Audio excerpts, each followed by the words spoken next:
Quand j'étais enfant, on disait toujours de moi que j'étais raisonnable et bien élevée. Bref, que j'étais une bonne petite fille. Je m'emportais rarement contre les autres et ne causais jamais de problème. Quand j'ai rejoint la foi, j'ai continué à me montrer aimable avec les frères et sœurs. J'étais tolérante, patiente et aimante. Je me souviens qu'un jour, alors que j'enseignais à des membres plus âgés comment se servir d'un ordinateur, j'avais fait preuve d'une patience infinie avec eux. Même s'ils apprenaient parfois lentement et que ça m'énervait un peu, je m'efforçais de ne pas montrer mon impatience, de peur que les autres disent que je manquais de gentillesse. Résultat, les frères et sœurs disaient souvent que j'avais une bonne humanité. Et ma dirigeante m'a choisi pour que j'abreuve les nouveaux arrivants en disant que seuls les gens patients et bons pouvaient bien faire ce devoir. J'ai été très contente de moi-même en entendant ça, et encore plus convaincue que se montrer aimable et bon était le signe d'une bonne humanité. Plus tard, sœur Liming et moi avons été associées en tant que dirigeantes dans l'Église. Après avoir travaillé avec Liming un moment, j'ai remarqué qu'elle voulait faire les choses à sa façon et qu'elle avait mauvais caractère.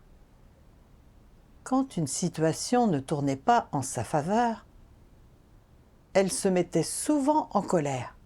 En plus, elle ne jouait pas non plus la transparence dans son travail et se montrait souvent fourbe. Elle n'agissait pas selon les principes et ne protégeait pas le travail de l'Église. Pendant une période, elle avait sans cesse utilisé son portable pour contacter les frères et sœurs. Je savais que cela pouvait permettre à la police de les surveiller et valoir des ennuis à l'Église. Et j'avais songé à l'en empêcher à plusieurs reprises. Mais chaque fois que j'avais été sur le point d'intervenir, je m'étais retenue. Je m'étais dit que si je lui signalais directement son problème, elle penserait peut-être que même si je me comportais gentiment en apparence, j'étais en fait impitoyable en parole et en acte, et donc qu'il était difficile de bien s'entendre avec moi. Après y avoir réfléchi, j'ai décidé de faire un compromis et de lui demander simplement si elle utilisait ou non son portable. Mais elle a refusé d'admettre qu'elle l'utilisait. Je savais qu'elle mentait, mais je ne l'ai pas exposée et je ne l'ai pas stoppée, de crainte que cela ne provoque une rupture entre nous et qu'elle ait une moins bonne opinion de moi. Plus tard, j'ai remarqué que les problèmes de Liming devenaient de plus en plus graves. Un jour, des frères et sœurs m'ont dit que son mari parlait sans cesse de doctrine pour se mettre en avant dans les réunions, qu'il ne résolvait aucun problème concret et qu'il disait aux autres qu'il avait beaucoup souffert et fait de nombreux sacrifices dans son devoir, simplement pour qu'ils l'admirent. Après enquête, il a été déterminé qu'il n'était pas fait pour être dirigeant et qu'il devait être renvoyé. Quand j'en ai parlé à Liming, celle-ci s'est beaucoup énervée et elle a dit que l'évaluation des frères et sœurs était erronée et injuste envers son mari. Elle a même demandé pourquoi nous avions seulement enquêté sur son mari et pas sur ceux qui avaient signalé le problème. Cela m'a choquée. Je n'aurais jamais imaginé que Liming adopterait une attitude aussi médiocre. Pour essayer d'arranger les choses, je lui ai dit « Calme ton cœur et cherche la volonté de Dieu dans cette affaire. Essaie de ne pas laisser tes émotions prendre le dessus. » Mais elle ne m'a pas écouté du tout et a refusé de lâcher prise. Du fait de l'obstruction délibérée de Liming, le problème de son mari n'a pas été résolu. Ensuite, lors d'une réunion, Liming a réprimandé les frères et sœurs et elle a même fait pleurer une sœur. Le problème de Li-Ming devenait très grave.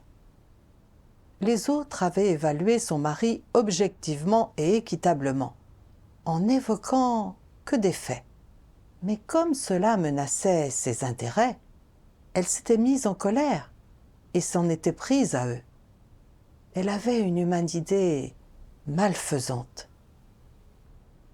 J'ai eu envie de signaler son problème à notre dirigeante supérieure, mais alors je me suis dit, ce serait moucharder et la poignarder dans le dos, n'est-ce pas? Et si je signale Li-Ming, cette dirigeante la convoquera certainement pour échanger avec elle. Si elle découvre que c'est moi qui l'ai signalé, que va-t-elle penser de moi? Ne dira-t-elle pas que je la dénigre dans son dos et que j'ai une humanité médiocre? Me disant cela, je me suis abstenue de la signaler, mais je me sentais un peu opprimée, tourmentée, comme si j'avais éveillé l'hostilité d'une petite brute. Plus tard, d'autres personnes ont signalé le problème de Li-Ming, qui a finalement été renvoyé. Par la suite, la dirigeante supérieure m'a exposé en disant « Même si en apparence tu as l'air de bien t'entendre avec tout le monde, tu n'as aucune loyauté véritable envers Dieu. Pourquoi n'as-tu pas exposé et stoppé Li-Ming quand tu as remarqué son problème? Comment as-tu pu ne pas signaler un problème aussi crucial? Veux-tu protéger le travail de l'Église ou non? » Ce n'est qu'après avoir été traitée par ma dirigeante que je me suis éveillée et que j'ai commencé à prier Dieu et à réfléchir.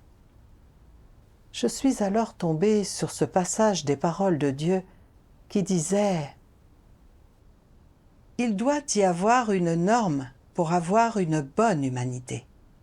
Cela n'implique pas de prendre le chemin de la modération, de ne pas s'en tenir aux principes, de s'efforcer de n'offenser personne, de chercher à s'attirer des faveurs partout où l'on va, d'être doux et doucereux avec tous ceux qu'on rencontre, et d'amener tout le monde à dire du bien de vous.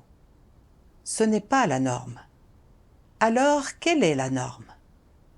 C'est d'être capable de se soumettre à Dieu et à la vérité. C'est aborder son devoir et toutes sortes de gens, d'événements et de choses avec des principes et le sens des responsabilités. C'est évident pour tout un chacun. Tout le monde le sait clairement dans son cœur. De plus, Dieu sonde le cœur des hommes et connaît leur situation. Quel qu'il soit, aucun d'entre eux ne peut berner Dieu.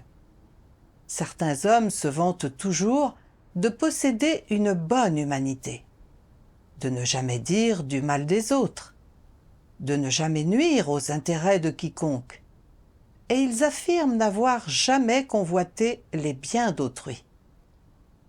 Quand il y a des conflits d'intérêts, ils préfèrent même subir des pertes, plutôt que de profiter des gens, et tous les autres pensent qu'ils sont bons.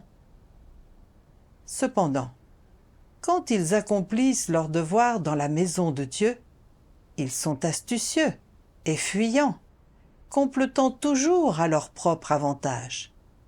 Ils ne pensent jamais aux intérêts de la maison de Dieu. Ils ne considèrent jamais comme étant urgent ce que Dieu considère comme étant urgent, ne pensent jamais comme Dieu et ne mettent jamais de côté leurs propres intérêts pour accomplir leurs devoirs. Ils ne renoncent jamais à leurs propres intérêts. Même quand ils voient des malfaiteurs commettre le mal, ils ne les dénoncent pas. Ils n'ont absolument aucun principe. Quelle sorte d'humanité est-ce là? Ce n'est pas une bonne humanité. N'accordez aucune attention à ce que les gens disent. Vous devez voir ce qu'ils vivent, ce qu'ils révèlent, et quelle est leur attitude quand ils accomplissent leur devoir, et aussi ce qu'est leur état intérieur et ce qu'ils aiment. Si leur amour de leur propre gloire et de leur propre gain l'emporte sur leur fidélité envers Dieu. Si leur amour de leur propre gloire et de leur propre gain l'emporte sur les intérêts de la maison de Dieu. Ou si leur amour de leur propre gloire et de leur propre gain l'emporte sur la considération qu'ils montrent pour Dieu, alors de telles personnes possèdent-elles une humanité? Ce ne sont pas là des personnes avec de l'humanité. Grâce à ces paroles de Dieu, j'ai compris que l'on ne peut pas juger de l'humanité d'une personne en se basant sur des caractéristiques apparentes, comme le fait qu'elle a ou non un caractère doux, qu'elle parle ou non dans le dos des gens, ou qu'elle est capable ou non de s'entendre harmonieusement avec les autres, mais plutôt sur son attitude envers Dieu et la vérité, sur le fait qu'elle soit ou non responsable dans son devoir, et qu'elle soit ou non aux côtés de Dieu et agisse selon la vérité et les principes quand elle est confrontée à des problèmes. J'avais cru avoir une humanité convenable. En apparence, j'étais généreuse et j'avais une personnalité agréable. Mais quand j'avais remarqué que Li-Ming utilisait son portable pour contacter les frères et sœurs, ce qui mettait en péril la sécurité de l'Église, j'avais eu peur d'anéantir notre relation en la critiquant directement. Et je l'avais donc simplement rappelée à l'ordre avec tact et délicatesse. Quand elle n'avait pas reconnu son comportement, je ne l'avais ni exposée ni stoppée. J'avais pensé, si ça tourne mal, elle ne pourra pas dire que je ne l'ai pas prévenue. En agissant ainsi, je ne nuisais pas à mon image et je me dégageais de toute responsabilité si les choses tournaient mal. Je ne songeais qu'à mes propres intérêts, à mon statut et à mon image, tout en ignorant le travail de l'Église et la sécurité des frères et sœurs. J'étais vraiment égoïste et déloyale. Quand j'avais vu Li-Ming s'emporter et s'en prendre aux autres à cause du problème de son mari, j'aurais dû tout de suite le signaler à notre dirigeante supérieure. Mais j'avais craint qu'elle pense que je poignardais Li-Ming dans le dos. Alors je n'avais rien dit. Cela avait eu une influence négative sur le travail de l'Église et cela avait nui aux frères et sœurs. Où était mon humanité? En examinant mes actes à la lumière des paroles de jugement et d'exposition de Dieu, je me suis sentie très coupable. J'avais toujours cru avoir une bonne humanité, mais par la révélation des paroles de Dieu et en étant exposée par les faits, la façon dont je me voyais a entièrement changé. En apparence, j'étais bonne, mais derrière cette bonté se cachaient des intentions méprisables. Je ne me souciais que de mes intérêts personnels et je ne protégeais pas du tout le travail de l'Église. Ma bonté était factice et j'essayais de faire plaisir à tout le monde. J'étais faussement pieuse et j'étais déloyale. Après ça, je n'ai plus osé me présenter comme une personne dotée d'une bonne humanité. Plus tard, j'ai regardé une vidéo de cet autre passage des paroles de Dieu. Dieu Tout-Puissant dit : l'essence qui est derrière un bon comportement, comme être accessible et aimable, peut être décrite en un mot : faux semblant.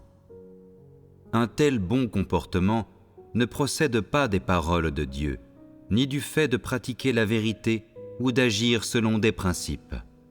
De quoi procède-t-il ? Il vient des motivations des gens, de leurs stratagèmes, de leur façon de faire semblant, de jouer la comédie, de tromper. Lorsque les gens s'accrochent à ces bons comportements, leur but est d'obtenir ce qu'ils veulent, Sinon, jamais ils ne s'affligeraient de cette manière, ni ne vivraient de façon contraire à leurs propres désirs. Qu'est-ce que cela signifie, vivre de façon contraire à ses propres désirs? Cela signifie que leur vraie nature n'est pas aussi bien élevée, ingénue, douce, gentille et vertueuse que les gens l'imaginent.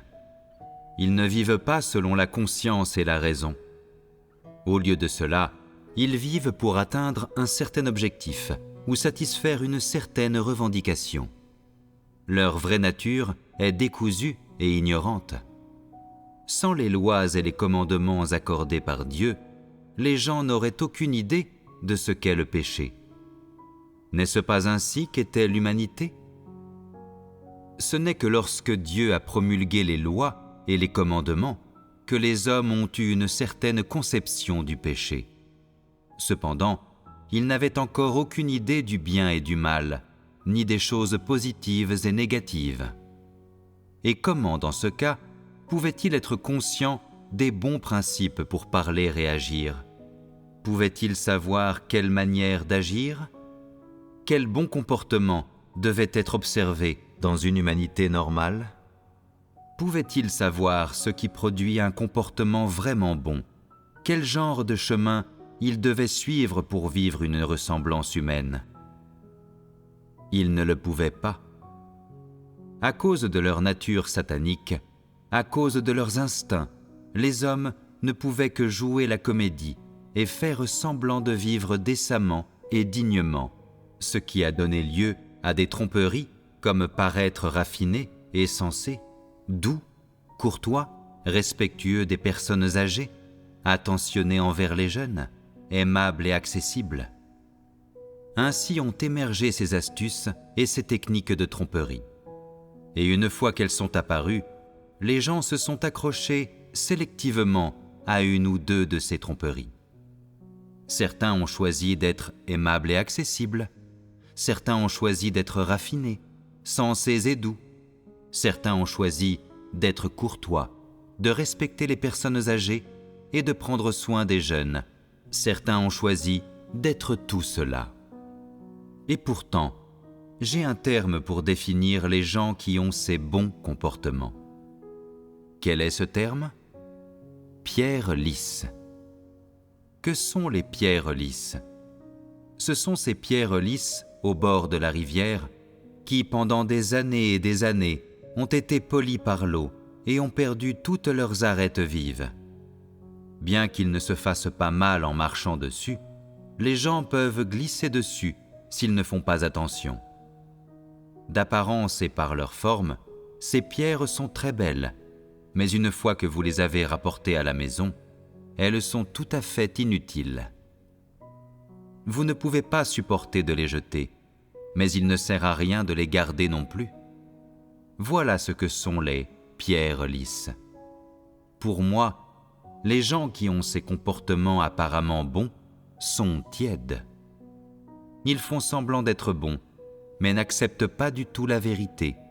Ils disent des choses qui sonnent bien, mais ne font rien de réel. Ce ne sont que des pierres lisses. Si tu échanges avec eux sur la vérité et les principes, ils te parleront de la douceur et de la courtoisie. Si tu leur parles de discerner les antéchrists, ils te parleront de respecter les personnes âgées, de prendre soin des jeunes et d'être raffinés et sensés. Si tu leur dis qu'il doit y avoir des principes dans leur conduite, qu'il faut rechercher les principes dans son devoir et ne pas agir de façon capricieuse, quelle sera leur attitude? Ils diront « Agir conformément aux principes de la vérité est une autre affaire.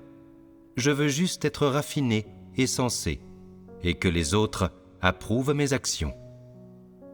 Tant que je respecte les personnes âgées, que je prends soin des jeunes et que j'ai l'approbation des autres, ça suffit. » Ils ne se soucient que de bons comportements. Ils ne se concentrent pas sur la vérité. Grâce à ces paroles de Dieu, j'ai compris qu'être aimable et accessible, chose que la culture traditionnelle juge comme étant un comportement positif, n'est par essence qu'un faux semblant. Ceux qui agissent ainsi se contentent de faire semblant pour gagner l'admiration des gens et se faire respecter et louer par eux en les trompant. Tout cela relève de la conspiration et de la déloyauté, et agir ainsi fait de vous un imposteur. J'ai également compris que si j'étais encore aussi égoïste et déloyal, alors que j'essayais depuis des années d'être une bonne personne, c'était parce que tout cela cachait des intentions malfaisantes. Je voulais faire bonne impression aux gens, pour qu'ils me respectent et me louent. Dès mon plus jeune âge, j'avais été conditionné et formé par la culture traditionnelle, ce qui m'avait amené à accorder de la valeur à une bonne conduite. Je croyais que bien se conduire me vaudrait les louanges de ceux qui m'entouraient. Après avoir rejoint la foi, j'avais continué à essayer d'être une personne aimable et accessible, et de conserver une bonne image et un bon statut parmi les frères et sœurs, en particulier quand on m'avait associé à Liming. J'avais remarqué que celle-ci avait utilisé plusieurs fois son portable, violant ainsi les principes, mettant en danger les frères et sœurs, et ignorant les intérêts de l'Église.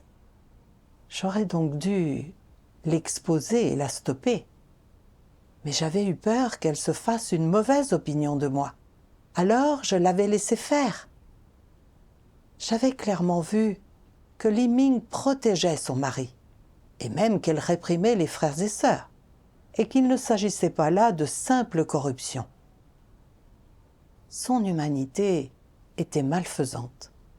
Elle ne convenait pas comme dirigeante, et elle aurait dû être signalée immédiatement. Mais j'avais préféré garder le silence une fois de plus, pour protéger mon statut et mon image.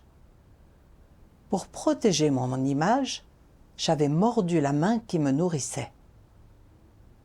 Je ne protégeais pas du tout les intérêts de l'Église. J'ai pris profondément conscience que chercher à être aimable et accessible non seulement ne m'aidait pas à changer mon tempérament corrompu, mais cela me rendait en fait de plus en plus déloyale. Au lieu de pratiquer la vérité, je visais un bon comportement. Je donnais une fausse image de moi-même pour cacher mes intentions méprisables et pour faire croire aux gens que j'avais la réalité de la vérité et que j'étais aimante et bonne. Je les amenais, par la ruse, à me faire confiance et à m'accorder leur respect et leur approbation. J'étais sur le chemin des pharisiens faussement pieux et je résistais à Dieu. Si je continuais ainsi, j'allais être condamné et banni par Dieu. Plus tard, j'ai regardé une vidéo de lecture de 2 autres passages des paroles de Dieu. Dieu Tout-Puissant dit : et quelle est la conséquence lorsque les gens pensent toujours à leurs propres intérêts, lorsqu'ils essaient toujours de protéger leur orgueil et leur vanité, lorsqu'ils trahissent un tempérament corrompu sans chercher la vérité pour le corriger? C'est qu'ils n'ont pas d'entrée dans la vie. C'est qu'ils manquent d'expérience vraie et de vrais témoignages. Et c'est dangereux, n'est-ce pas? Si tu ne pratiques jamais la vérité, si tu manques d'expérience et de témoignages, alors en temps voulu, tu seras exposé et chassé. À quoi servent les gens sans expérience ni témoignage dans la maison de Dieu? Ils sont voués à mal faire n'importe quel devoir. Ils ne peuvent rien faire correctement. Sont-ils autre chose que des déchets? Si les gens ne pratiquent jamais la vérité après des années de croyance en Dieu, ils font partie des non-croyants. Ils sont mauvais. Si tu ne pratiques jamais la vérité, si tes transgressions deviennent de plus en plus nombreuses, alors ton sort est scellé. il est clair que toutes tes transgressions, le chemin erroné que tu empruntes et ton refus de te repentir, tout cela se combine en une multitude de mauvaises actions. Et donc, ton sort, c'est d'aller en enfer, d'être puni. Penses-tu que ce soit une question triviale ? Si tu n'as pas été puni, tu ne sauras pas à quel point c'est terrifiant. Quand le jour viendra où tu feras vraiment face à la calamité et que tu seras confronté à la mort, il sera trop tard pour les regrets. Si dans ta foi en Dieu, tu n'acceptes pas la vérité, si tu crois en Dieu depuis des années, mais qu'il n'y a eu aucun changement en toi, la conséquence ultime est que tu seras chassé, tu seras abandonné. Ce n'est que lorsque les gens agissent et se conduisent selon les paroles de Dieu qu'ils ont un véritable fondement.